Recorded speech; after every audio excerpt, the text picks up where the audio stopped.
Sejam bem-vindos a mais uma palestra da 38ª Semana da Química da USP. Antes de iniciarmos, gostaria de dar alguns avisos.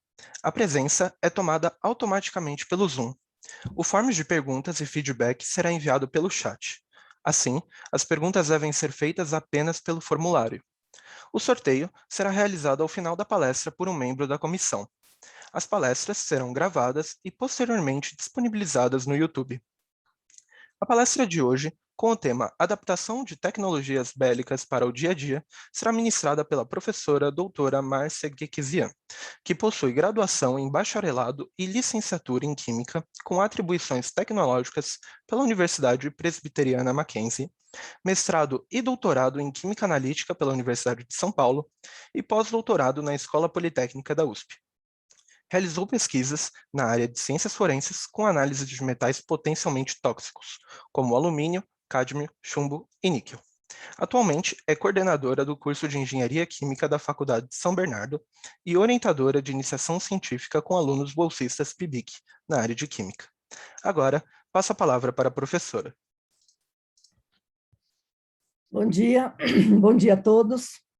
Muito obrigada aí, né? Agradeço inicialmente o convite do Henrique, né? Do todo o pessoal que está organizando a Semana de Química, né? Um prazer muito grande participar novamente da Semana de Química, né? Rever aí, falar um pouquinho aí para os alunos, né? Dar uma motivação e falar da área que eu atualmente trabalho mais, que é a área da Química Forense, tá? Então, eu trouxe aqui uma apresentação, deixa eu compartilhar minha tela aqui com vocês.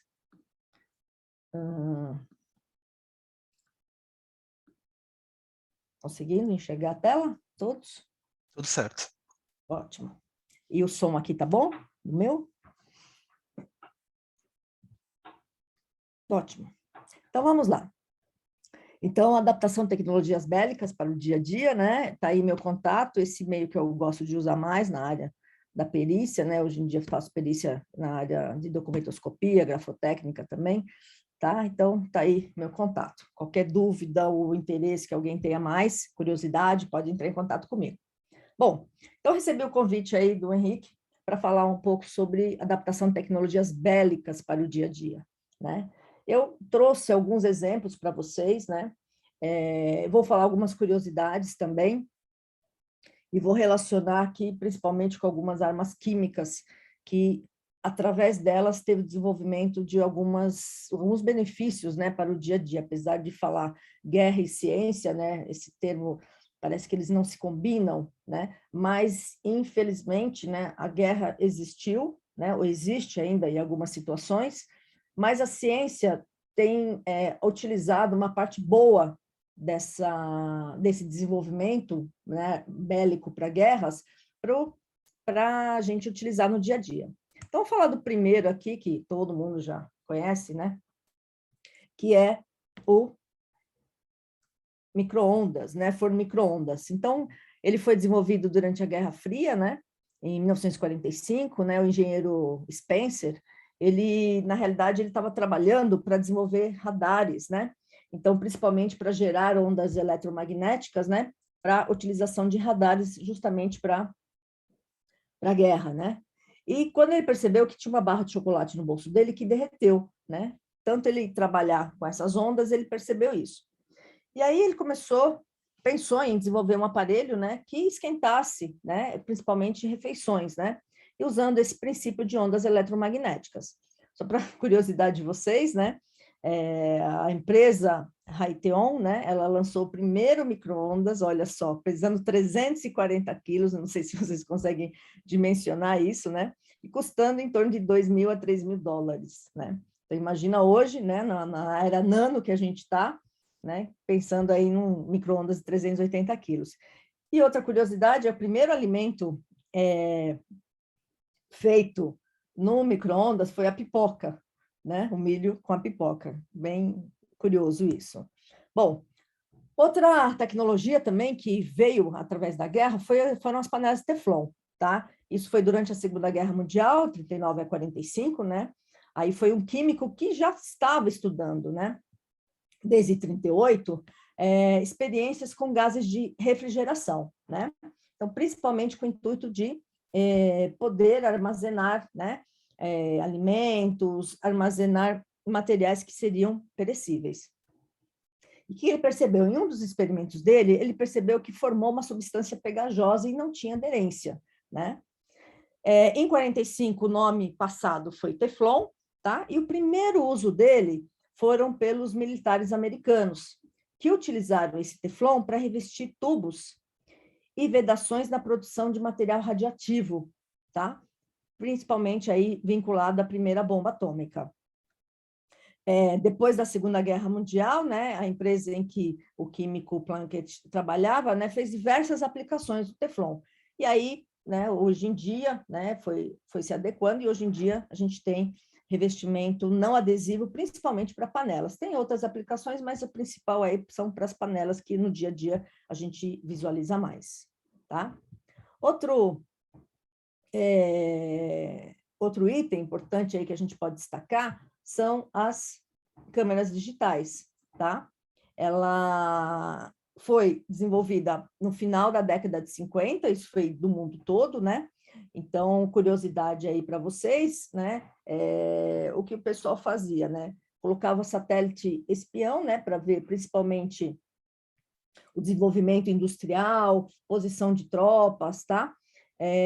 Em órbita terrestre. Então, o que que era? Eram equipamentos com câmeras super potentes, tá? Que eles poderiam justamente ver isso, né? Observar não só onde estavam as tropas, mas principalmente qual era o desenvolvimento industrial que eles tinham, tinha essa evolução. O maior problema dessas imagens digitais era que teria que ser por filme fotográfico, liberado por satélite. Isso acontecia periodicamente na atmosfera terrestre, tá?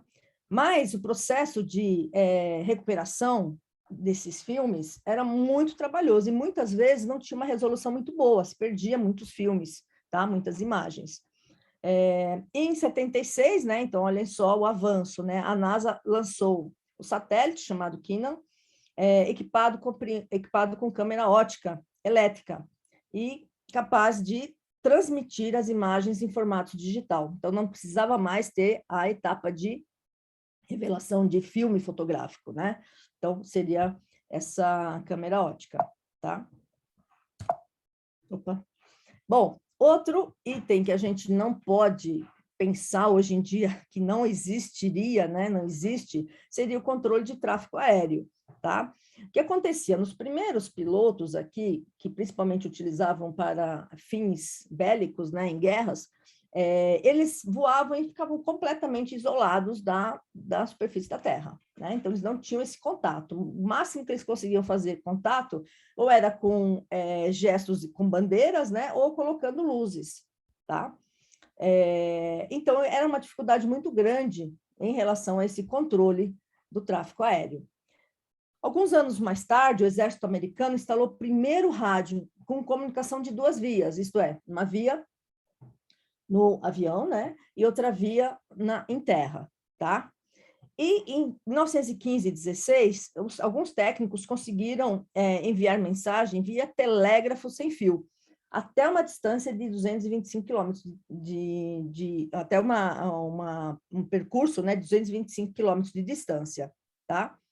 E a voz, né, que hoje a gente tem nos tráficos aéreos, e a gente não pode nem pensar que não tem esse controle, né, em todos os aeroportos, a voz humana por rádio foi instalada a partir de 1917, tá? Então, é interessante porque a gente tinha um controlador, né, a partir de 17 em solo, que fazia esse contato via rádio, tá? Então, a partir daí o desenvolvimento, né, e nem precisa dizer, com as eras tecnológicas, né, hoje em dia, cada vez mais em tempo real, né? Bom, opa. O drone, né? Drone também foi uma invenção aí que ajudou bastante, né? E ajuda bastante hoje em dia em todas as áreas, tá? Então, o drone, o nome drone, eu não sei se vocês conhecem, sabem, mas ele significa em inglês significa zangão, tá? Por quê? Por causa do barulho, né? Todo mundo já viu, ou ouviu imagens, né? Viu imagens ou ouviu principalmente os sons, né, de drones, ou já mexeu com drone, e que ele tem aquele barulho de zumbido, né? Zzz, né? Professora, Oi? perdão interromper, mas o seu compartilhamento parou aqui pra gente. Ah, parou? Opa, Uhum. deixa eu ver aqui o que aconteceu. Ué, desculpa. Vamos lá. Vocês chegaram a ver essa parte do tráfego aéreo? Sim, Tá. Então, vamos lá. Vocês estão enxergando o compartilhamento agora? Não. sim, só não está em tela cheia. Não, eu vou deixar, só para...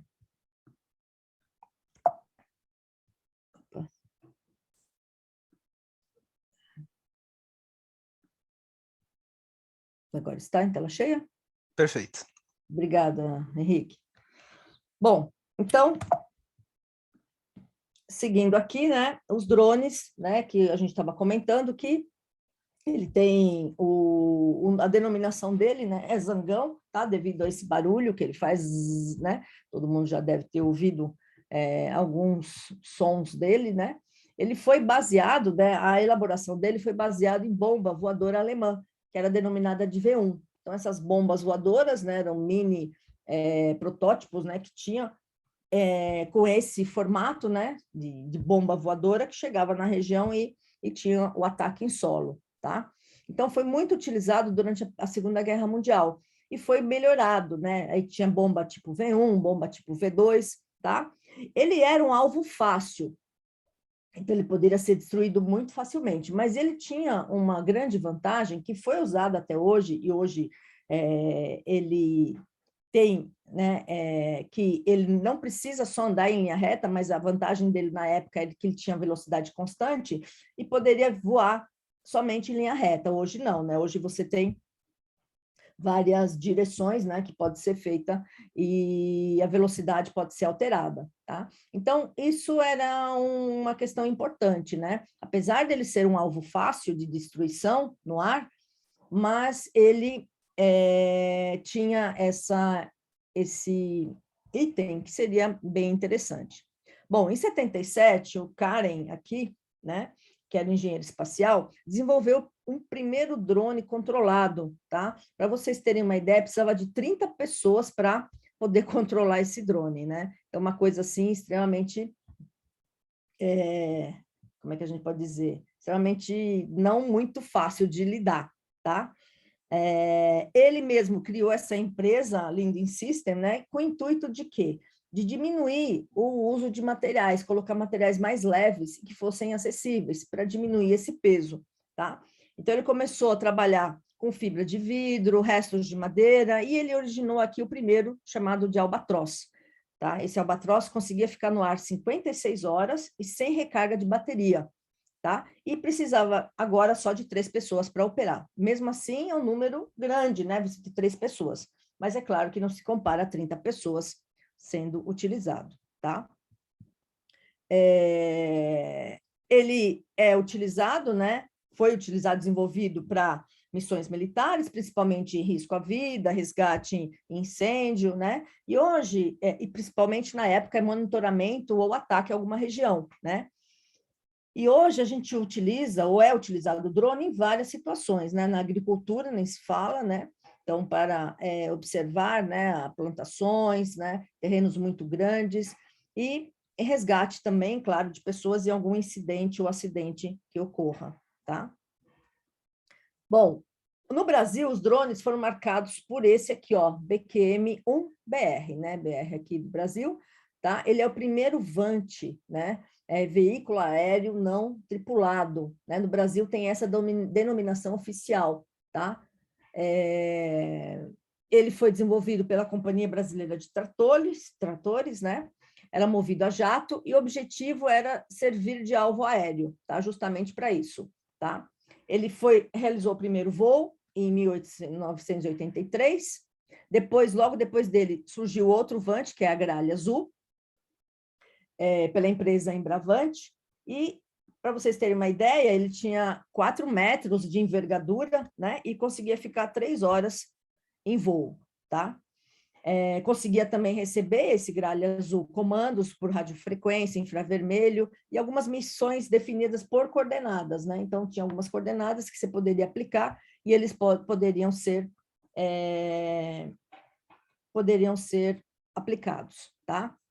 Bom, a outra terminologia que a gente tem é a terminologia de RPAS, que significa Sistema de Aeronaves Remotamente Pilotadas, tá? Por quê? Porque o VANT é a nomenclatura oficial, mas é para veículos, né, ou drones, que utilizam carga útil, ou tem uma carga que eles vão transportar de um lado para o outro, ou tem uma câmera que vai fazer alguma filmagem. Então, tem alguma coisa adaptada aqui para ser levada, tá? Por isso que é chamado de veículo aéreo não tripulado. Agora, o RPAS, né, o REPS, como chamamos chamado, são sistemas de aeronaves remotamente pilotadas. Esses daí eram totalmente controladas, né, remotamente, e não tinha a intenção de levar nada, tá? Simplesmente para verificar o local. Bom, serviço de ambulância, outra coisa importante aí que surgiu da época, né, da guerra, né? No final do século XV, o exército espanhol era o mais cuidado, vamos dizer assim, né? Os soldados eram mais cuidados, tá? Existia uma preocupação com a integridade física dos soldados. E isso era meio que proposital para quê? Para eles conseguirem ter voluntários de todos os continentes. Então, muitos voluntários iam lá, se alistavam no exército espanhol. Tá? Única dificuldade, vamos dizer assim, que essas ambulâncias elas não entravam durante a guerra. Então, elas tinham que esperar cessar a guerra para elas poderem adentrar e recuperar ou resgatar o soldado. Então, isso ocasionava algumas mortes, porque tem essa espera aí um pouco grande. Tá? Muitas mudanças foram feitas, né, nessas ambulâncias. Hoje a gente tem ambulâncias que são UTIs móveis, né, então muito bem adaptadas, tá? E também uma época atrás a gente tinha veículos, né, de 2 ou 4 rodas puxados por cavalo, tá? Que a intenção era de atender os feridos e fornecer alguns primeiros socorros, tá? O GPS também foi desenvolvido com intuito militar, né? Hoje a gente não vive sem esse GPS, né? Principalmente quando você não conhece um local, uma rua, um endereço, e você quer acessar, tá? Na realidade, ele foi desenvolvido em 73 por 24 satélites que circundam a Terra a uma altitude de mais ou menos 20 mil quilômetros, tá? O aparelho receptor, ele poderia te dar informação de localização de mapa. Então, no começo, na área militar, ele foi utilizado para direcionamento de navegação, principalmente aviação marítima e de automóveis, tá? Hoje, é claro que não está só para uso militar, está para uso para civis também, né? E ele consegue te encontrar, te dar um direcionamento de navegação, tá? Mas te dá também o tempo, direção, deslocamento e velocidade, ok?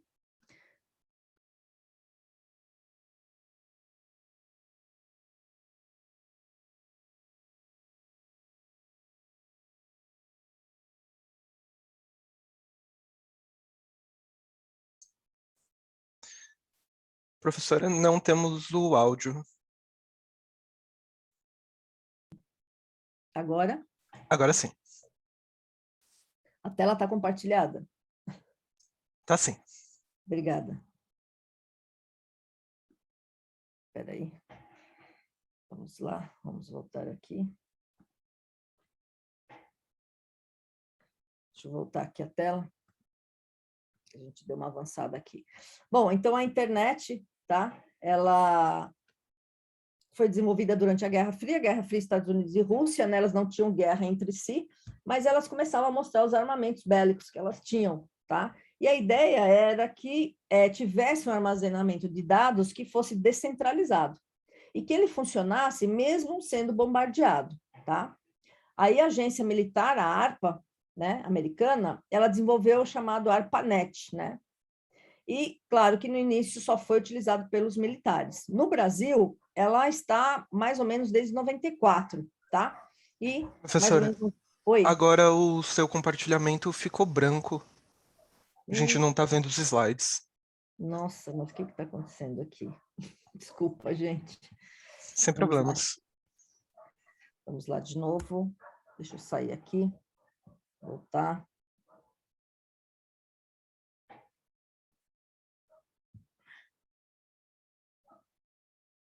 Voltou? Não. Voltou. Só vou deixar em modo apresentação. Tudo certo. Beleza.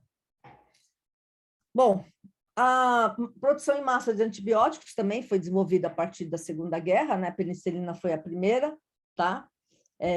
Principalmente com o intuito, né, de ajudar os soldados que estavam em batalhas, tá?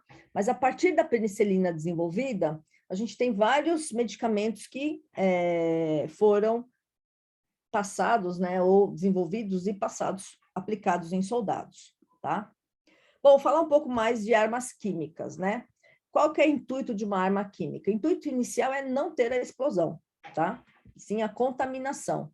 Então, nós temos, só para a gente classificar aqui, armas biológicas, toxinas ou agentes infecciosos, como bactérias, vírus e fungos. A gente está passando aí pela pandemia, isso aí todo mundo está cada vez mais conhecido, né? Armas nucleares e radiológicas, que aí sim usam decaimento radioativo dos elementos, e as armas químicas, que é o que a gente vai ter um foco aqui, tá? Que são compostos presentes que, por reação, interagem no organismo, causando sérias lesões, tá? Eles podem ser unitários, só ter um componente, ou ter vários, né, agentes químicos. Então, ou em contato ou com atrito, ele causa a explosão, tá? E, aliás, não a explosão, mas a liberação, tá? Então, a liberação desse material. E uma característica que eles têm que ter, como arma química, é que eles sejam extremamente voláteis, tá? Bom, o uso de gases na Primeira Guerra Mundial começou pelo Fritz Haber, né? Que ele ganhou o prêmio Nobel, na época, em 1918, porque ele desenvolveu o gás aí com a ideia, a intenção de desenvolver um inseticida, né, um pesticida, ele acabou desenvolvendo o gás tóxico aqui, tá? Que foi o cloro, né? Que teve uma aplicação, uma morte em massa na Bélgica. Em 1915, os alemães lançaram 22 mil cilindros, né? Com 160 toneladas de cloro, tá? Onde cerca de 5 mil soldados morreram em menos de 5 minutos. E os outros 2 mil tiveram vários efeitos colaterais. Então, a partir desse desenvolvimento desse gás, né, para ser utilizado, começaram também a desenvolver máscaras, tá? Só que as máscaras, aqui só está uma delas, mas eu vou mostrar no próximo slide algumas que eram muito complicadas. Primeiro que elas eram tecido de borracha, com materiais para óculos, né, que eles não fossem estilhaçantes, tá? Só que diminuía muito a mobilidade. Algumas máscaras tinham cilindro de oxigênio, tá? A gente pode ver aqui nessa imagem, primeira imagem do lado direito. Olha, o primeiro soldado aqui, ele tem um cilindro aqui na frente, né? Um cilindro de oxigênio, uma câmera, né? Imagine isso durante uma batalha, tá? Ou mesmo o terceiro aqui, indo da esquerda para a direita, né?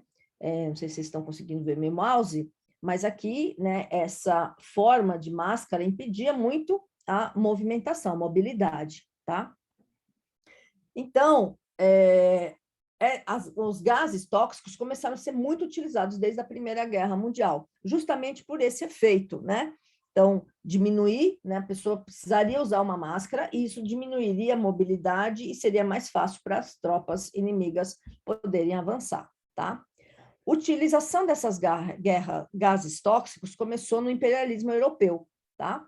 Qual era a ideia? A ideia era que alguns países, como França, Alemanha, Inglaterra, Rússia, Itália, que era da Europa, e alguns da Ásia, né? E Estados Unidos e Japão, que eram de outros continentes, queriam expandir seus territórios, tá? E colocar alguma influência na região, estabelecer alguma influência na região, tá? Então, a gente tem aí a colonização, como exemplo, o Império Britânico, né, colonizou o sul da África e também a Índia, né? Então, nós tínhamos aí a ocupação no sul da África e no continente asiático, tá? E o primeiro deles, chamados de arma química letal, foi o gás mostarda, tá? O gás mostarda forma vesículas, como a gente pode ver essa imagem, né? Eram lançados em trincheiras, é um líquido incolor, tá? Oleoso, pouco solúvel em água, mas na forma gasosa ele tinha aquela coloração marrom, né? Cor mostarda, por isso o chamado de gás mostarda, tá?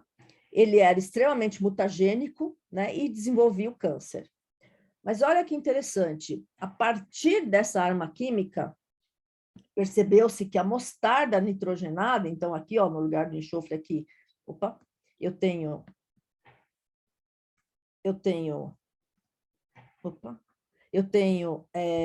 o nitrogênio, né?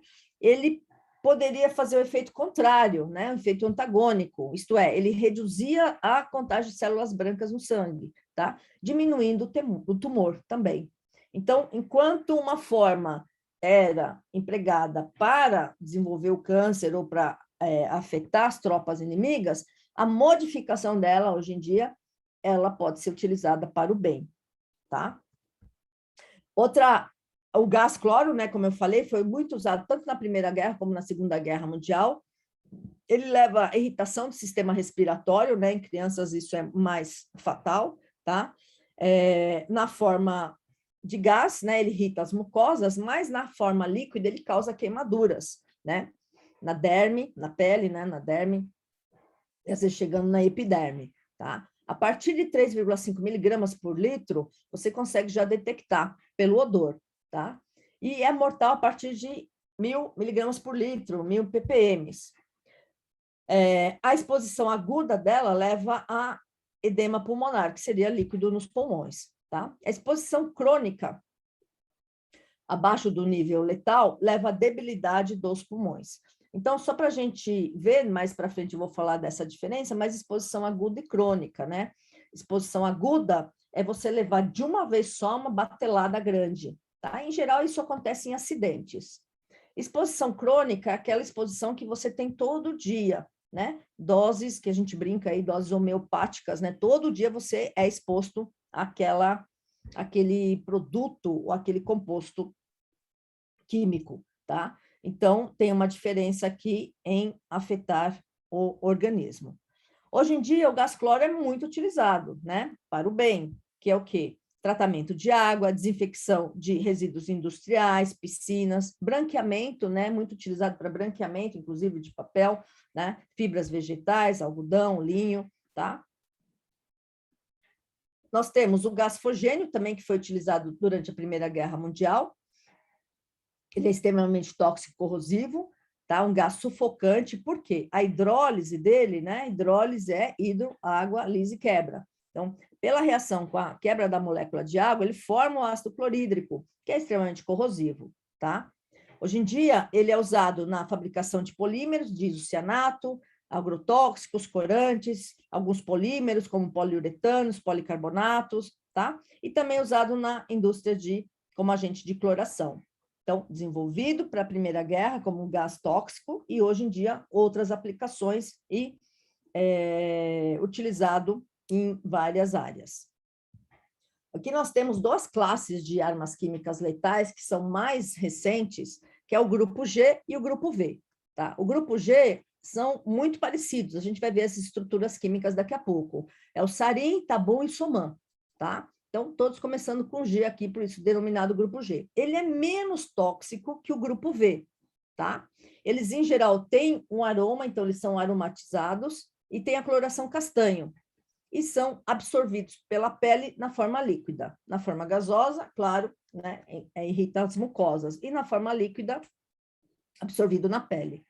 O grupo V, que é o VX e o VG, eles são muito mais tóxicos.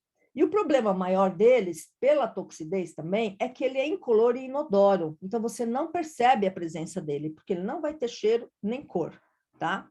E são muito mais potentes, porque eles também têm a ação que a gente chama adesiva. Eles grudam em roupas, né? E ficam por lá por alguns, às vezes até meia hora, uma hora, né?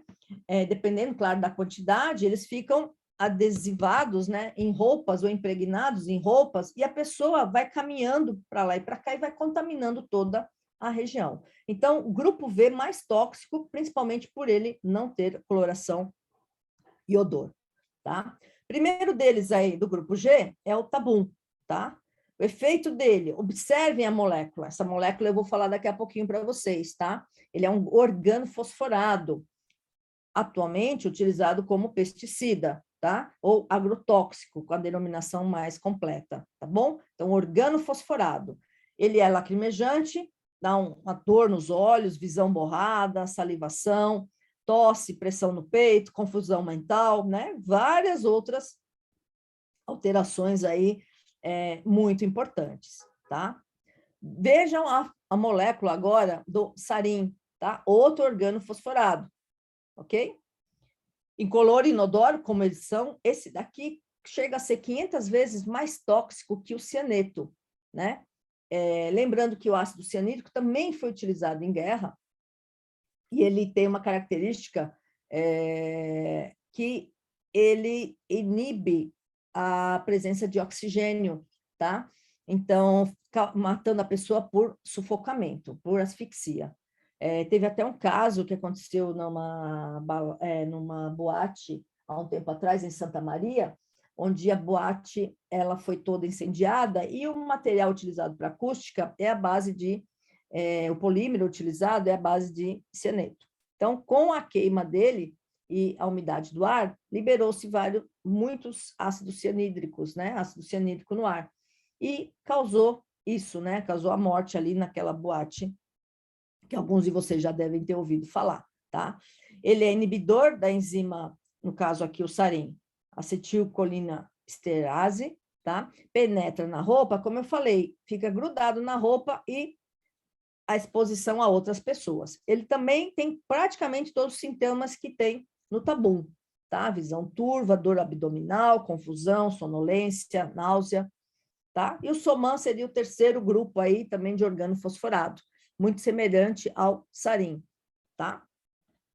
Bom, o grupo V aí, VX, né, que a gente tem, utilizado também, observem a molécula dele, tá? Incolor e inodoro, ele é 300 vezes mais tóxico que o sulfogênio, né? Muito mais tóxico que o grupo G, como a gente falou, e ele pode ser fatal em 1 ou 2 horas, tá? Na forma gasosa, ele é mais mortífero que a forma líquida, levando o óbito quase que instantaneamente na forma gasosa, tá bom? Aqui está o outro organofosforado, ó, VG, também, né? As características dele são muito parecidas, tá? Fatal em 1 hora, nesse caso, né? E mais recente, vocês já devem ter ouvido falar, o agente laranja e o napalm, tá? Isso foi muito utilizado na Guerra do Vietnã. A ideia do agente laranja, que é composto de 2 herbicidas, não era o alvo, não eram as pessoas, e sim a mata, né? Ele causava ação desfoliante, então as folhagens, elas acabavam morrendo todas. Tem uma imagem aqui embaixo que retrata bem isso. Então, deixavam os inimigos mais expostos, então não ficavam escondidos ou camuflados, tá? Para vocês terem uma ideia, 16% do território do Vietnã foi bombardeado por 10 anos com esse agente laranja. O que ele causa? Claro que na época causou o desmatamento, mas ele proliferou também por ele persistir por 40 anos em solo. Então, ele levou a desenvolvimento de câncer e má formação física e mental, tá? Junção de 2 herbicidas. O napalm já é um outro tipo, uma outra classificação. Aí sim era em humanos, tá? Que ele chamava de agente carbonizante. Olha só que horrível, né? Que é a mistura de combustível, gasolina, né? Com agente gelificante. O que acontecia? Esse agente gelificante aumentava a eficiência e pela queima dele chegava a temperaturas maiores que 1000 graus. Vocês são muito novos, né, a grande maioria aí, mas essa imagem foi muito caracterizada na época, né, dessa criança aqui de 9 anos, que ela foi totalmente queimada, né, o corpo dela estava totalmente queimado, e essa foto aí, inclusive, deu prêmio para o fotógrafo na época por ter conseguido recuperar ou ter essas imagens, tá? Vejam aqui ao fundo, né, todo o gás aqui armazenado, né, gerado, melhor dizendo. Bom, nós tivemos também na parte de explosivos, né? Então, nós temos as armas químicas, aqui os explosivos que foram utilizados desde 2011 na Síria. Então, aqui duas imagens que os explosivos podem ocasionar. Olha só, uma rua da Síria antes da guerra e a rua da Síria agora, na Síria, após a guerra, tá? Então, era uma guerra civil do governo, né? Bashar al-Assad, que tinha o apoio da Rússia, e a oposição, né, que tinha os manifestantes que tinham apoio dos Estados Unidos. Então, imagina que as grandes potências estavam lutando por trás, né? Aqui nós temos uma classificação de armas químicas não letais. Ele é denominado de não letal, mas tem uma letalidade, dependendo de quanto você aplica, tá? Em geral, são do tipo lacrimogênio, então são da classe do C, tá? Cloroacetofenona, que é esse primeiro, 2-clorobenzil benzilidineno melanonitrila, que é esse daqui, e o CR, que é esse de baixo aqui, toda a forma aromática, tá? Eles são compostos dispersos por meio de aerossol, né? Aerossol são particulados no ar, diferente de aerosol. Aerosol com S é aquele spray, aerossol com 2 S são materiais particulados no ar, tá? E eles são caracterizados como baixa toxicidade e são chamados de não letais, tá? Mas não é bem isso. Em geral, o nome já diz, né, gás lacrimogêneo, ele vai causar um quadro de lacrimação, tosse e dificuldade respiratória. Mas olhem só aqui a classificação. Acima de 0,85 miligramas por litro, olha só, uma dose baixa até, se você tiver 10 minutos de exposição, ele é letal, tá? Então, esse tipo de arma não letal, em geral, é para dispersar multidões. Mas dependendo do número de pessoas que estão no local, às vezes você não consegue ter essa dispersão e pode levar a óbito. Ok? Nós temos spray de pimenta, foi um dos primeiros a ser lançados, né? A partir da capsaicina, tá? Também na forma de aerossol, né? Ele tem o grupo amida e fenol, então ele causava irritação nos olhos, nariz e boca. Quem hoje vai picar uma pimenta ou tem um contato com uma pimenta percebe isso, né? O olho fica todo lacrimejante e tem as mucosas, né? Ficam todas irritadas, tá? Tá aqui a molécula para vocês verem. E nós temos outros tipos de armas não letais, né? Balas de borracha, canhão sônico que faz aquele zumbido, tá? Extremamente o ruído no ouvido, e muitas vezes não tem ruído, mas o seu labirinto fica afetado. Então, a pessoa fica com tontura, parecendo uma labirintite. Esses daqui são chamados bombas de efeito moral. E tem o flashbang, tá? O flashbang, você já deve ter visto em filmes antigos, ele é muito parecido com flash, né? O flash, na época, era a base de magnésio, né? Disparo de cargas de magnésio. Vocês já fizeram ou farão futuramente, né? A queima de uma fita de magnésio, tá? Vocês vão ver aquele flash que forma. Então, esse flashbang seriam aquelas luzes, né? Que a pessoa ficava momentaneamente sem visão, tá? Então, isso causava uma paralisação. Vamos lá. Opa, não sei por que está aparecendo essas coisas na minha tela. Vamos minimizar aqui. Hoje meu computador não está me ajudando. Vamos lá. Bom, proibição de uso de armas químicas, tá? Elas são extremamente proibidas atualmente por convenções internacionais apoiadas pela ONU. Por quê? Porque ela tem uma destruição em massa, tá? Então, o principal motivo é essa. A destruição em massa, pessoal, você pode ter uma mistura de pessoas envolvidas. Você pode ter o exército como militares, né? Como você pode ter civis. Tá? Então, a destruição em massa ela foi abolida. Qualquer armamento de qualquer tipo que promove uma destruição em massa, ela foi desconsiderada. Por quê? Porque são de dois tipos. Ou ela causa a asfixia ou é deformação. Tá? Então, isso não é humano. Por isso que a ONU proibiu da utilização, tá? Nessa convenção de armas aqui pela ONU, nós temos as seguintes características aqui, que teria que ter uma distinção entre combatentes e civis, respeito à bandeira da Cruz Vermelha, então, quando tiver a bandeira da Cruz Vermelha, não poderia mais ter ataque nenhum, proteção a feridos, doentes e prisioneiros de guerra, e proibição de torturas, tá? Que seria uma forma de punição também desumana. Bom, a partir dessas armas químicas, principalmente daquele grupo de organofosforados, tá? Teve o desenvolvimento de agrotóxicos, praguicidas ou pesticidas. Ele tem várias denominações, por quê? Porque o início era para eliminar a peste de uma maneira geral, tá? Praguicidas são as pragas, em geral, em lavouras, e agrotóxicos seria uma classificação mais geral. Então, aqui estariam envolvidos raticidas, inseticidas, germicidas, tá? Então, a gente utiliza o termo agrotóxico por ser essa forma mais geral. Então, o que são? São produtos, né, e agentes de processos físicos, químicos ou biológicos que têm a finalidade de alterar a composição da flora e da fauna, tá? Então, essa é a definição que a gente pode dizer de agrotóxico. Bom, o histórico dela, ela começou, né, utilizando para eliminar os insetos, como inseticida, e foi utilizado enxofre e arsênio. Lembrando que há uma diferença entre arsênio e arsênico.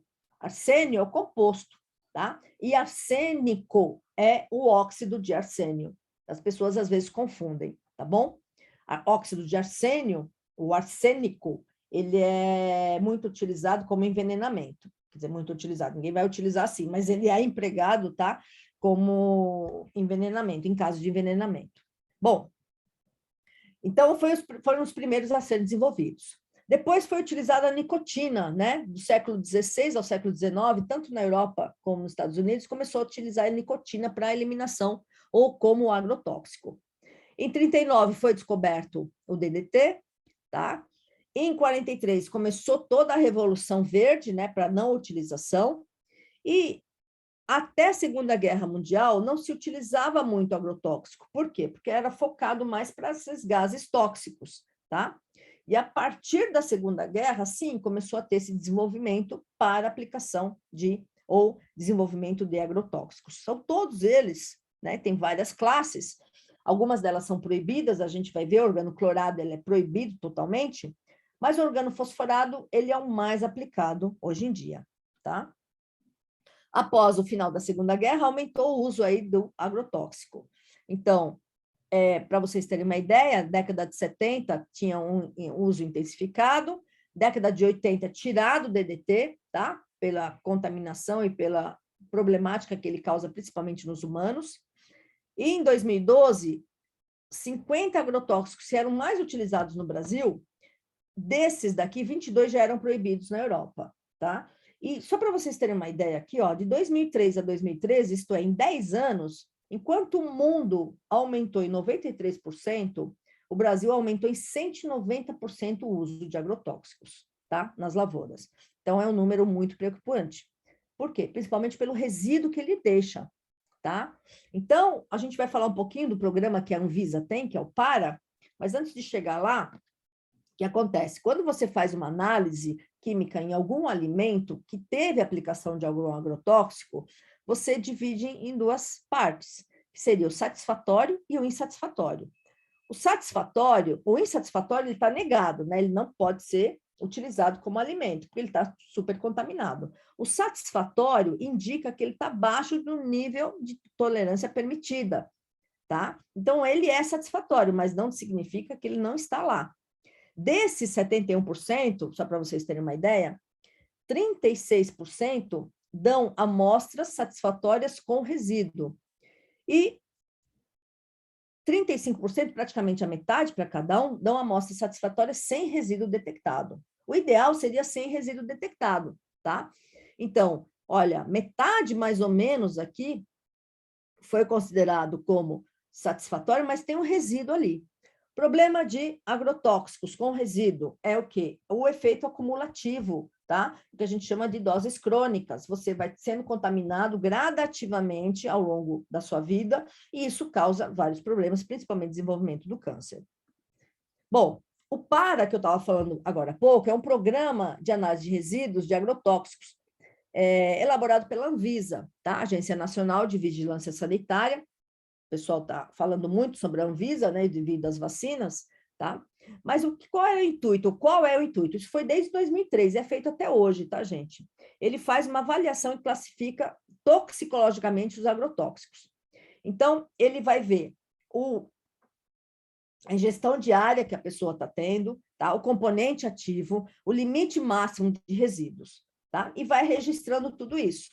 Vai fazendo um catálogo até das culturas que estão com materiais que tem que ser, né, só os autorizados no Brasil, tá?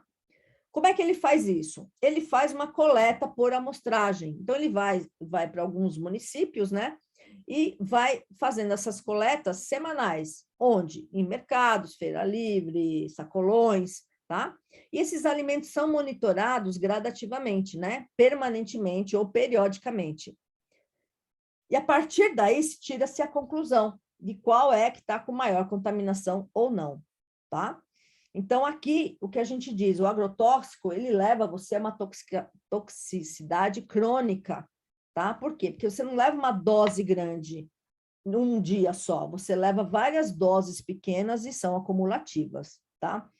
Bom, claro que no Brasil, a gente tem dois tipos de aplicação de alguns agrotóxicos. Nós temos essa feita pelo homem e essa por avião, tá? Essa aqui pelo homem, vocês podem observar que o EPI dele máximo é um boné para o sol e a bota para as cobras, certo? Então, ele não tem EPI, não tem máscara, não tem uma vestimenta apropriada, e a aplicação dele, ele está recebendo isso.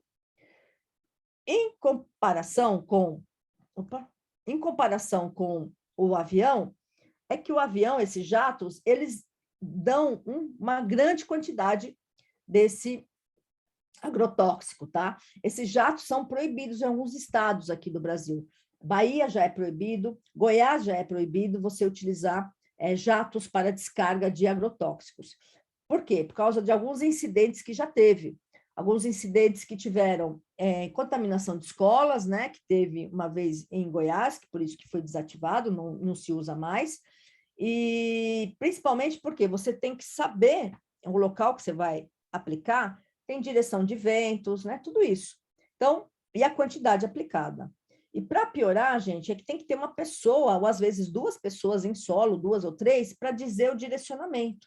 E aquela pessoa leva um jato desse agrotóxico, tá? Infelizmente, as pessoas andam assim, né? Mas o ideal é que elas ficassem dessa maneira, tá? Essa maneira, a gente tem um EPI correto, mas eu, particularmente, eu nunca vi no Brasil, né, algum agrônomo, tá? Alguém ligado à agricultura, estar utilizando uma EPI desse jeito. Então, máscara com filtro adequado, óculos para produtos químicos, luvas de plástico comprida, né? Essa verde que está por baixo comprida, o avental de plástico, bota de borracha, isso não tem. O máximo que ele tem é uma bota para cobra e um boné para o sol, né? Esse é o EPI que o brasileiro gosta de utilizar. Ok? Bom, falando dos explosivos, né? A última parte, explosivos que foram utilizados para fins bélicos, né? Então, só para a gente fechar o agrotóxico. O agrotóxico, então, o intuito inicial dele eram armas químicas, tá? A partir dele desenvolvendo agrotóxico. É claro que muitos deles não são benéficos pelo resíduo que ele deixa, mas se você pensar em termos de ciência, teve um avanço na ciência. A mesma coisa com os explosivos. Os explosivos foram desenvolvidos para, o nome já diz, né, causar destruição ou explosão, tá? Então, aqui pode ser substância pura ou mistura delas, que causa o quê? Uma liberação súbita de gás, calor e pressão, acompanhando de ruído alto e uma certa quantidade de choque, pressão, temperatura, tá? Bom, o primeiro explosivo desenvolvido foi na China, que foi a pólvora, que aparece até em filmes de época, né? Que é carvão, basicamente, enxofre e salitre, que é o nitrato de potássio. Então, a ideia é você formar um pó preto, né? Você mistura bem, forma esse pó preto, predominância do preto é do carvão, tá? E que ele explode quando ele é incendiado. Os alemães já pegaram essa pólvora aqui e começaram a adicionar compostos metálicos. E hoje a gente vê isso em fogos de artifício e nós vemos também em aulas, né, de química analítica qualitativa. Vocês veem as reações, né, ou alguns compostos que aparecem coloração com teste por via seca, teste de chama, tá? E hoje em dia também é utilizado em fogos de artifício, que dão essas colorações, tá? Evolução aí dos explosivos, né? A pólvora em pó, que foi lá, primeira pólvora identificada, né, ou desenvolvida, ela foi substituída pela granulada, tá? E foi utilizada em armamento bélico aí por mais ou menos uns 500 anos, usado em canhões, bombas, fuzis, pistolas, né? Então, em pó, passou para grânulo, tá? E a evolução levou o quê? Em 1847, o químico italiano, né, o Sobreiro, ele desenvolveu a nitroglicerina, que é um líquido oleoso, tá, de coloração definida aqui, um laranja, né, um marrom, tá? E ele reage à glicerina com ácido nítrico e sulfúrico. Tá aqui, ó, tá? Nitroglicerina. Qual é o problema? Que ela é muito reativa e ela causava muitos acidentes, tá? Porque ela não era estável. Então, qualquer impacto pequeno já causava o estouro. Bom, foi desenvolvido também o trinitrotolueno, tá? Tá aqui, ó, trinitrotolueno, tá? Ele é uma substância mais segura, né? Que ele explode quando você tem contato de azoteto de chumbo ou azida de chumbo com fulminato de mercúrio, tá? E ela precisa ser acionada para você ocasionar a detonação. Então, hoje em dia, ela é muito utilizada em detonação programada, principalmente na mineração, construção civil, construção de túneis para metrô, enfim. Então, ela é muito utilizada. Por quê? Porque ela pode ser programada. Então, antes desenvolvida para explosivo em guerra, hoje desenvolvida como detonante programado na construção civil, tá? Ela tem uma estabilidade química muito grande e ela pode ser estocada. Aqui a gente vai fazer uma diferença que o pessoal confunde muito dinamite com TNT. Então, o pessoal acha que é a mesma coisa. Mas não é, tá? Dinamite é diferente do trinitrotolueno. O trinitrotolueno é o segundo composto que está aqui do lado da foto do Nobel, tá? E a dinamite nada mais é que a nitroglicerina estabilizada, ok? Então, o Alfred Nobel aqui, em 67, é o mesmo Nobel que hoje a gente tem o prêmio Nobel, né? Hoje não, a partir de alguns incidentes da época, ele criou uma fundação que premia, né, 6 áreas hoje em dia, né, que são as áreas de matemática, física, química, medicina, literatura e da paz, tá? Então, são 6 áreas que são premiadas pelo Nobel. Então, só para a gente deixar vocês mais a par, né, e também algumas curiosidades, o Nobel, ele era filho de um industrial, né, que tinha indústrias de explosivos, tá? E ele era muito estudioso. Então, ele pegou a nitroglicerina e começou a estudar um pouquinho mais. Só que teve um caso, um fato muito desagradável, que o irmão dele faleceu por um estouro que teve numa das indústrias, tá? Devido à nitroglicerina. Então, com o intuito do Alfred Nobel tentar estabilizar a nitroglicerina, ele ocasionou um acidente que aquilo ficou muito tempo com ele, né? E o que ele desenvolveu hoje como dinamite? A nitroglicerina, ela com óxido de silício, que na época eles usavam terra diatomácea, tá? Que eram terras que tinham óxido de silício. Então, a mistura dos dois deixava ela mais estabilizada. E a partir dali, o Nobel, ele desenvolveu algumas patentes, tá? Ele desenvolveu a gelatina explosiva, que é a primeira imagem do lado esquerdo, tá? O colódio, que é uma mistura de nitrocelulose com álcool e éter, a balistite, que é usada como projétil em armas de fogo, tá? Inventou a pólvora sem fumaça, tá? Que ele utilizava nitroglicerina, nitrocelulose, alguns solventes e geleia de petróleo, né? Então, ele teve várias patentes que ele desenvolveu.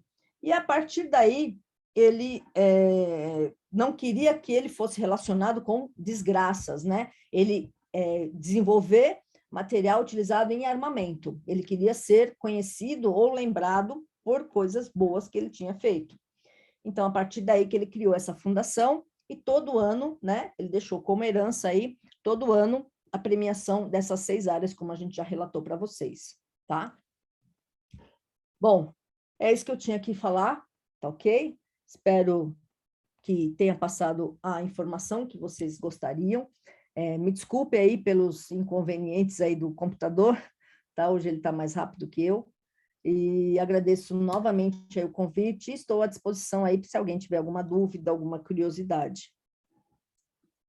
Muito obrigado, professora. A gente já separou algumas dúvidas, tudo bem?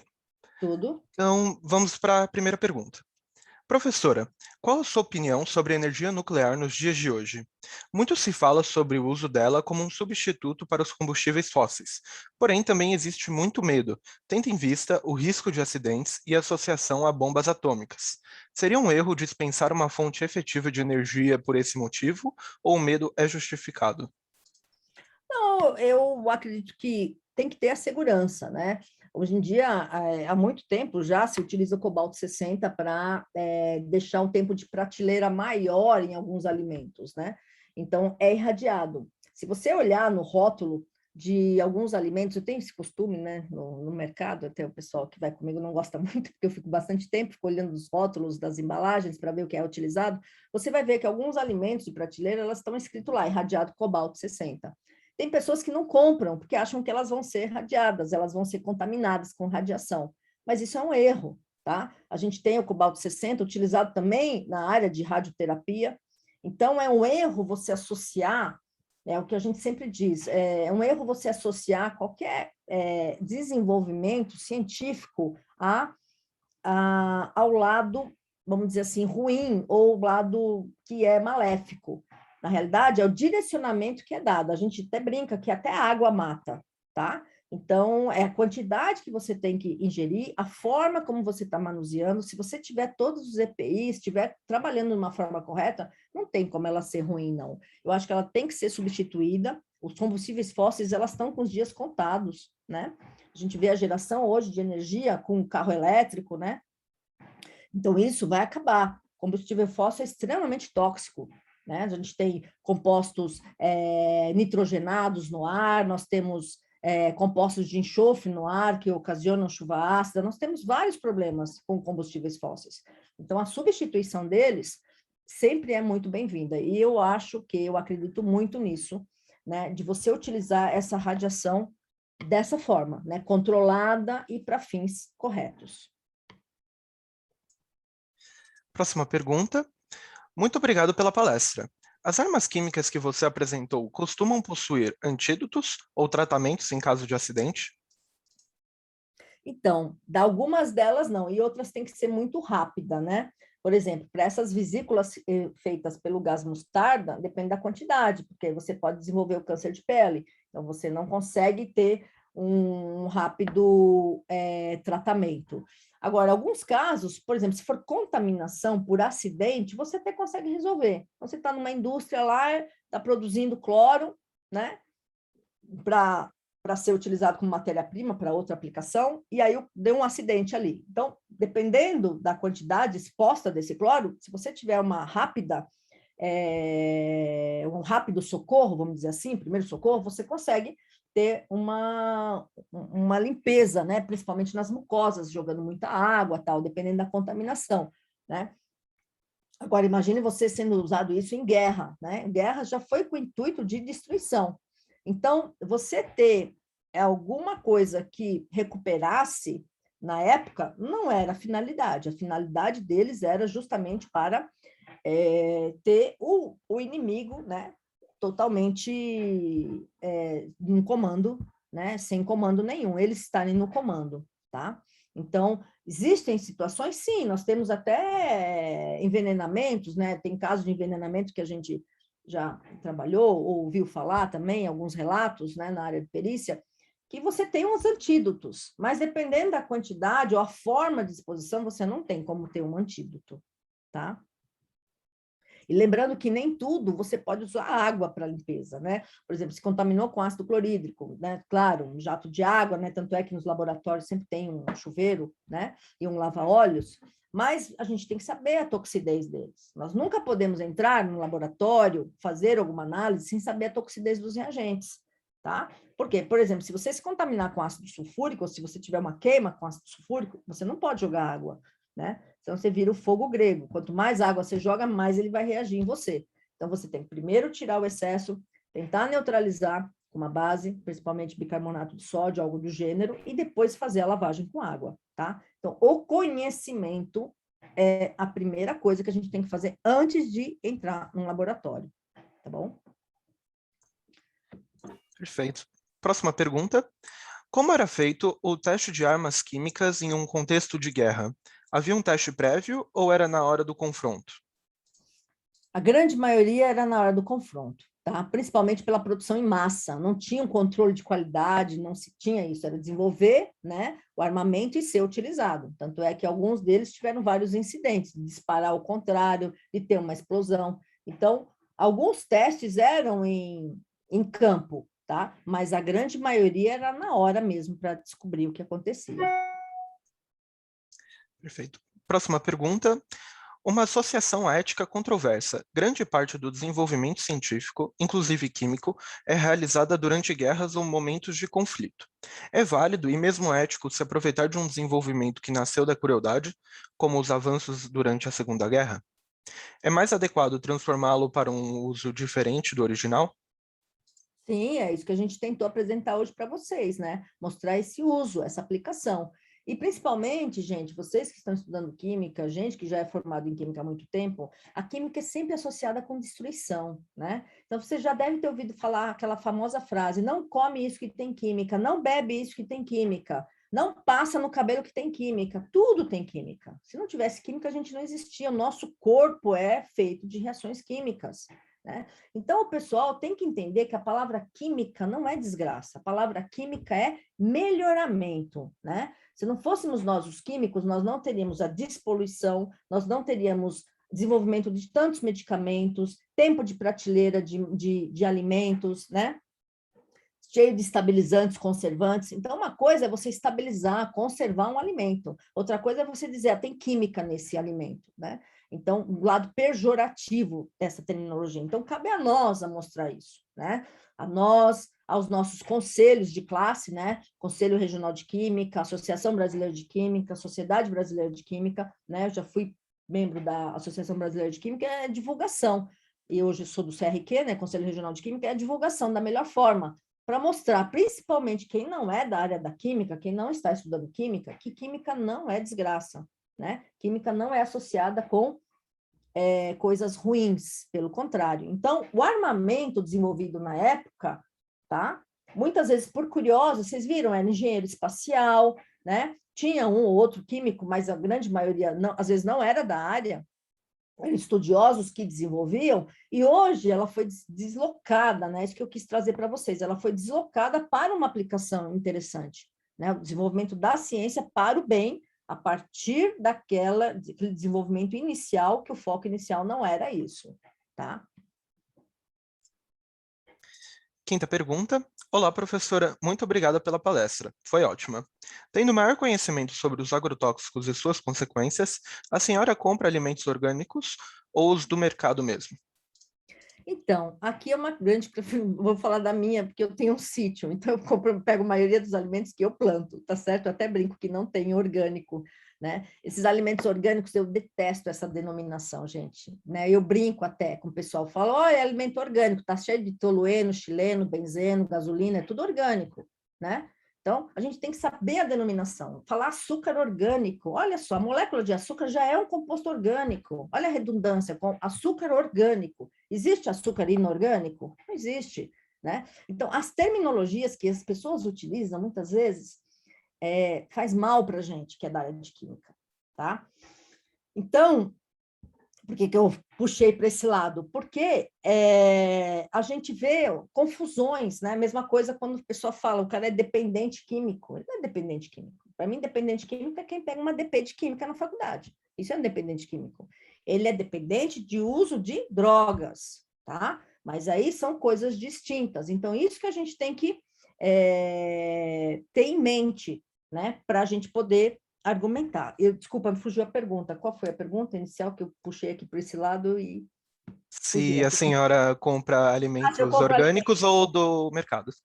Então, eu tenho um sítio, então eu planto os alimentos ali, a maioria deles, alface, né, principalmente leguminosas, tal. Claro que eu tenho a compra de alimento. Eu compro alimento no mercado, né, porque eu confio na Anvisa, eu acho que a Anvisa é um órgão extremamente, dentro aqui do Brasil são poucos, mas a Anvisa, os Correios, tem alguns grupos aqui no Brasil que elas são extremamente focadas e são bem trabalhadas. Então, eu faço compra de alimento. Não compro alimento orgânico pelo custo dele, que é muito maior, tá? E eu acho que a gente, podendo ter uma ação dela, né? Uma ação melhor, por exemplo, se você compra um alimento que você não sabe, você pode reduzir um pouco da contaminação dela, fazendo uso de cocção, né? Então, claro que você não pode aquecer, porque você vai comer um alimento, você quer um morango, você não vai aquecer o morango porque você quer comer a fruta, né? Então, você não vai cozinhar o morango, senão vai virar geleia de morango. Tá? Mas você pode jogar água quente, porque a cocção ou aumento da temperatura há uma degradação maior. Então, você conhecendo um pouco da parte química, você consegue fazer aplicação, tá? O orgânico que eu uso do meu sítio, basicamente. Toda a parte de hortaliça, tomate, eu tenho vários pepinos, né, chuchu, tem muita coisa lá e eu compro de lá. E aí você percebe por quê, né? Porque o que tem como é que se diz, de insetos, né, que tem ali é muito grande. Você pega ali, então você vê minhoca, você vê aqueles besouros pequenos, você vê, né? Então você vê que o alimento ali está sendo útil para todos, né? Sexta pergunta. Professora, a senhora acredita que, caso haja uma terceira grande guerra, será como os moldes de antigamente, no campo de batalha, ou esses conflitos ocorrerão de forma mais distante, através de armas químicas e biológicas? Isso, boa pergunta. Essa daí, olha, gente, eu sempre, vocês vão falar que eu estou falando por causa da pandemia, mas eu sempre disse que se tiver uma guerra mundial, não vai ser por arma química, né? Porque existem outras formas, né? Tá aí o vírus da pandemia, se quisesse usar para o lado errado, né? Então, esse vírus desenvolvido aí, uma arma biológica, ela pode eliminar multidões, né? Como foi mostrado. Tá? Então, eu acredito, né? Eu acredito que não será por arma química, e sim por arma biológica. Eu sempre disse isso, quem foi meu aluno já sabe disso, porque eu sempre falei isso em minhas aulas. Sétima pergunta. A tecnologia disponível para máscaras seria suficiente para desenvolver equipamentos confiáveis de baixo custo que impeçam o contágio pelo Covid-19 e permitam contatos sociais? Se a tecnologia é suficiente, por que não ocorre? Então, também aí tem um pouquinho de interesses, né? Interesses políticos, como a gente fala, né? Interesses políticos, comerciais, tá? Nós temos desenvolvimento de máscaras, tanto é que, inclusive, aqueles tubos que foram utilizados para entubar, nós tivemos desenvolvimento, vários deles, acho que foi na Unicamp, nós tivemos em algumas universidades públicas que estavam desenvolvendo, estavam estudando isso, acho que foi no Rio também, acho que é PUC-Rio, eu não lembro direito, que ela começou a desenvolver. Então, para quê? Para que não tivesse que comprá-la da China, fica aquela disputa de mercado internacional, sendo que a gente pode desenvolver aqui. Mas o problema é o quê, gente? É o interesse na ciência, na educação, né? Isso mostrou o estudo do Covid. Se não tiver ciência, não tiver o ensino, a ciência, o desenvolvimento, acaba, né? O ser humano acaba. Tem que ter investimento nessa área. E, infelizmente, foi o menor investimento que nós tivemos durante esse governo, tá? O desenvolvimento na área de ciência, aplicação, estudo, né, que é o mais importante, tá? Nós temos esse recurso? Temos, né? A gente viu vários desenvolvimentos aí, pessoal produzindo álcool gel em faculdades, em escolas, né? Produzindo tubos, produzindo máscaras, tá? E a gente tem condições de fazer isso sim, mas tem que ver os interesses, o interesse político e econômico. Oitava pergunta. Bom dia, professora.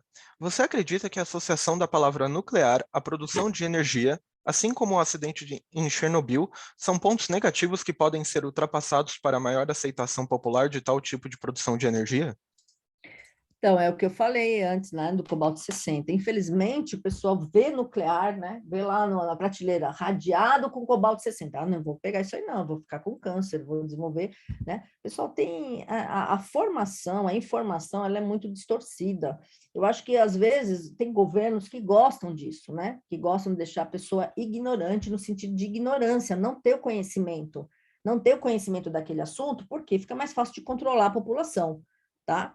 Então, o ruim é isso, né? Nós usar esse termo, você fala hoje em dia, se você sair, não para químicos, tá? Mas sai aí, vai na rua ali, fica num ponto de ônibus e fala, porque ontem eu comi um negócio com cobalto 60, o cara já vai olhar para você assim, já vai ficar longe, ele vai já afastar, ele vai achar que ele vai ser contaminado, tá? Então, a pessoa não tem o conhecimento, é isso que tem que ter maior divulgação, tá? Certinho. A nossa comissão ainda está filtrando mais algumas perguntas. Tudo bem, estou à Ah, disposição. aqui, já temos uma nova. Professora, você acha que o uso pejorativo da palavra química pode ter tido origem das tecnologias bélicas? Sim, sim, principalmente dos gases na época, né? Desenvolvimento aí das armas químicas foram as piores, né? E aí a química foi desgraça, destruição, porque é isso que era feito na época, né? Era, por exemplo, os explosivos, né? Os gases tóxicos. Então, o pessoal associou, né? Isso aí é arma química, né? Então, eles até esquecem o arma, eles colocam isso aí é química, né? Como a gente ouve hoje em dia, tá? Então, infelizmente, esse lado ruim que a gente acabou recebendo foi devido a essa herança que a gente recebeu em relação a esses armamentos, desenvolvimento de armamento. Por isso que é importante a gente mostrar o lado bom, né? Olha, aconteceu aquilo, como eu chamei no começo, guerra e ciência. Aconteceu aquilo na guerra, mas olha a ciência hoje, a aplicação dela, o que que ela levou, né? Hoje a gente não vive sem GPS, né? Alguém vive sem internet hoje em dia? Não, né? Então, você vai pensar lá atrás, né? Como é que foi o desenvolvimento? O computador, né? O computador também, né? E a gente tem mais exemplos que eu não quis colocar aqui. O leite condensado veio da guerra, então o lado bom da guerra aí, ó, leite condensado, porque era uma forma de ter o leite estável, né? Para não degradar muito rápido quando eles estivessem em batalha. Então, os policiais chegavam em casa e relatavam: olha, eu tomei leite condensado, né? Então, hoje em dia, leite condensado é consumido aí, principalmente pelo brigadeiro aí, que é o primeiro aí do brasileiro, né? O gosto do brasileiro. Nós tivemos outras, margarina. A margarina veio da onde? Da derivação da manteiga. A manteiga era muito cara, né? E na França, na época de uma batalha lá, eles não tinham manteiga para todo mundo. O que aconteceu? Hidrogenação da manteiga para virar margarina, né? Então, foi desenvolvido por um químico e hoje a margarina é utilizada, né? Então, vejam só, né? A manteiga, ela tem um tempo de vida muito menor que a margarina. Então, em batalha, ela virava rançosa. A margarina, não. Né? Então, isso foi um estudo na época de hidrogenação. Então, a gente tem vários estudos. Aqui eu não quis trazer muita coisa assim, mas tem muita coisa. O MM, olha o chocolate MM, vocês sabiam que também veio direto da guerra? Por quê? Porque o chocolate era uma fonte de energia, e o chocolate derretia. Então, o que eles fizeram? Colocaram uma camada de açúcar, tá? Para que o chocolate não tivesse esse derretimento. E essa camada de açúcar permitia um tempo maior do chocolate em batalhas. E quem que desenvolveu? Um chama Marx e o outro chama, eu não lembro o outro nome, mas é por isso que é MM, são dois sócios que têm o sobrenome com M, tá? Então, coisas assim que eu não quis trazer, mas seria mais curiosidade. Mas olha só quanta coisa boa que a gente tem, né? MM, brigadeiro, leite condensado, né? Margarina, tá certo? Próxima pergunta. Professora, hoje temos novos testes com fungos e bactérias, já que hoje a ciência consegue descobrir novas fórmulas e substâncias a partir deles, que não param de surgir uma nova espécie. Como a senhora enxerga esse avanço? Muito bom, né? O princípio ativo extraído de fungos, bactérias e plantas, né, que é a origem dos produtos naturais, né, a química dos produtos naturais, é o estudo de isolar o princípio ativo, né, fazer alguns testes de caracterização e ver a aplicação. Dali que saiu o primeiro medicamento para câncer de mama, né? Nós tivemos vários para leishmaniose, né? vários desenvolvimentos a partir de fungos, né? E o culto popular, né? Toma um chá disso, esse chá faz bem para o estômago, esse chá é bom para dor de cabeça. Então, o que o pessoal de produtos naturais faz? A química dos produtos naturais, uma área da química orgânica, ela justamente estuda isso, né? Através dessa denominação, né, é bom para isso, aquilo, estuda-se o quê? Extrair o princípio ativo, caracterizar aquele princípio ativo e fazer alguns testes, tá? Testes antitumorais foram desenvolvidos através desse desenvolvimento do princípio ativo. Isolar o princípio ativo e caracterizar. Então, é muito gratificante isso, né? O estudo nessa área está sendo um avanço muito grande na química orgânica.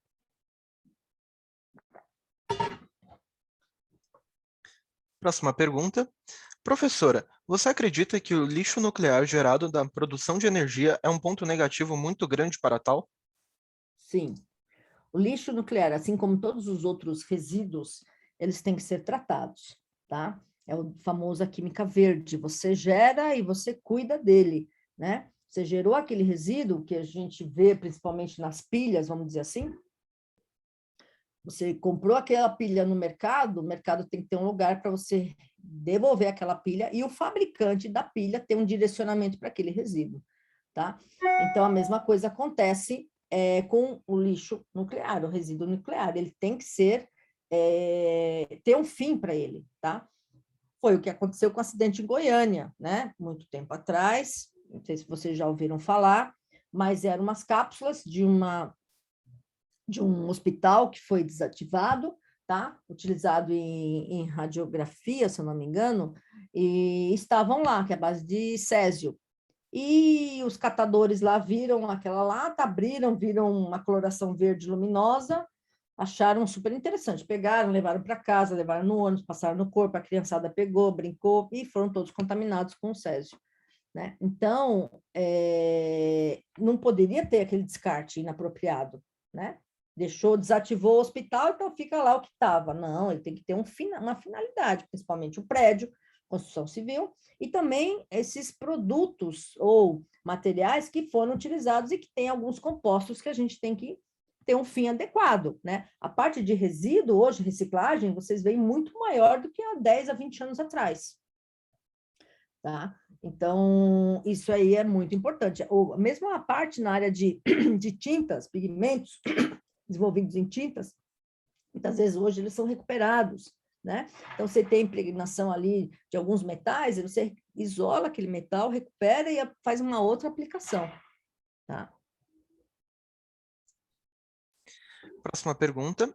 Se produtos orgânicos são uma terminologia errada, qual seria a melhor denominação para esses alimentos? Então, produtos sem adição de agrotóxicos. Seria o ideal.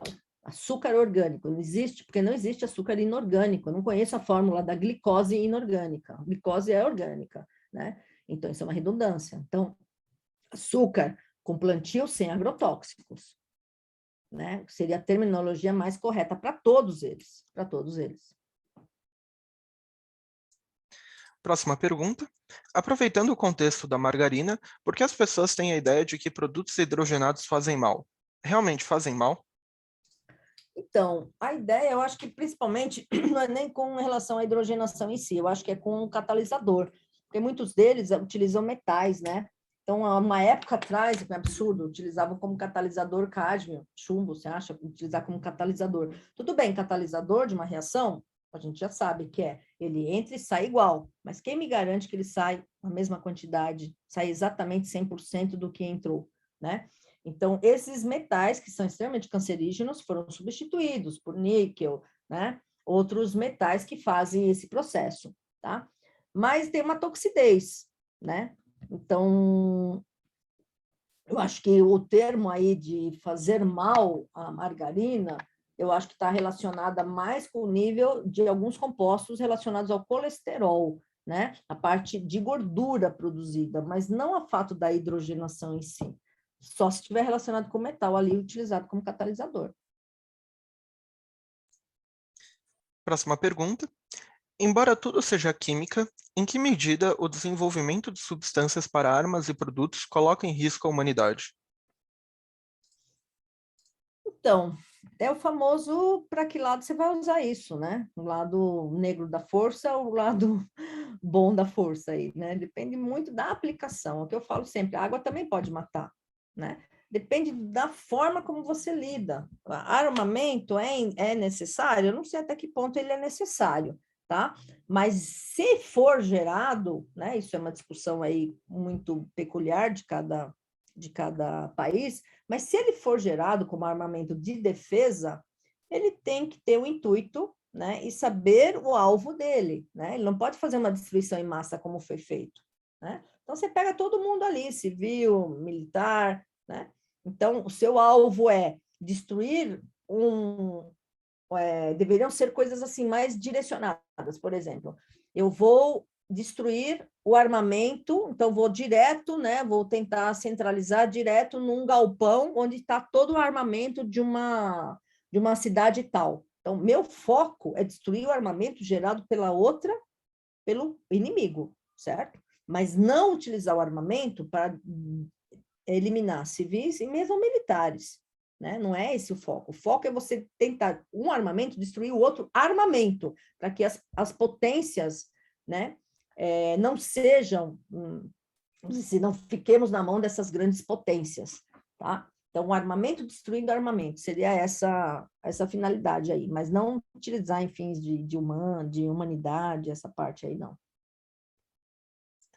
Essas foram as perguntas. A senhora tem as considerações finais?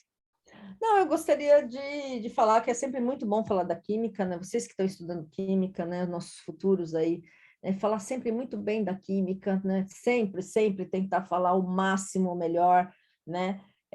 Mostrar o lado bom, que a química existe, né? Como eu falei antes, se não fosse a química, a gente não estaria aqui. Nosso corpo é cheio de reações químicas, reações de fosfato, né? Bicarbonato, carbonato, oxigênio, ferro, hemoglobina. Então, nós somos, né? Nós somos química. E a química não pode ser vista como desgraça. Então, vocês futuros profissionais, futuros professores, né? Eu falo sempre que quem escolhe fazer área de química não é por indicação de pai e mãe. Com certeza, não é, né?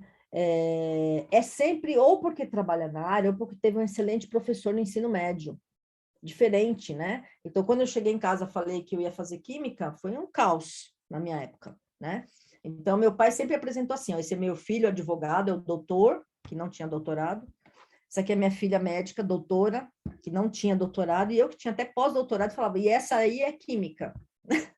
Então, assim, né, o que as pessoas pensam, tá certo? Então, a gente tem que tirar isso da cabeça das pessoas, mostrar o quê? Que a química ela tem um lado extremamente importante para a humanidade, extremamente importante. Há quanto tempo atrás uma pessoa vivia quase 100 anos?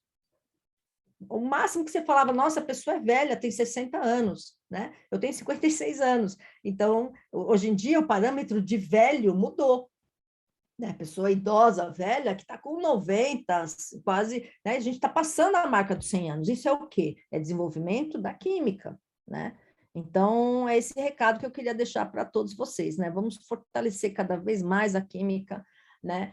E eu queria novamente agradecer muito vocês. Eu gosto muito de falar para alunos, adoro participar da semana de vocês. Participei ano passado falando da explosão lá de Beirute, falando um pouquinho de alguns explosivos, alguns compostos para essa finalidade. Então, eu adoro falar para química e agradeço demais o convite, né? Começou com o Taminato, Felipe Taminato, que foi meu aluno, e depois com os Henriques aí, né? O Henrique que fez o convite inicial e o Henrique hoje que está me acompanhando aqui. Então, eu agradeço demais o convite de vocês, espero ter passado a informação que vocês queriam, e eu estou à disposição, qualquer coisa que alguém aí das perguntas quiser conversar comigo, tá? Entre em contato com o grupo que organizou e pode entrar em contato comigo, tá bom? Então, muito obrigada e boa semana, bom ano para todos vocês. Nós que agradecemos, professora. A palestra foi excelente. Agora a gente vai para o sorteio. Se você quiser sair, você já está liberada. A palestra foi ótima. Muito obrigado mesmo. Obrigada. Eu vou sair então, gente, que eu tenho aula aqui daqui a pouquinho, então eu só preciso me preparar para a aula, tá bom? Começa meio-dia, tá? Obrigada, Tá gente. ótimo. Tchau, Muito tchau. obrigado.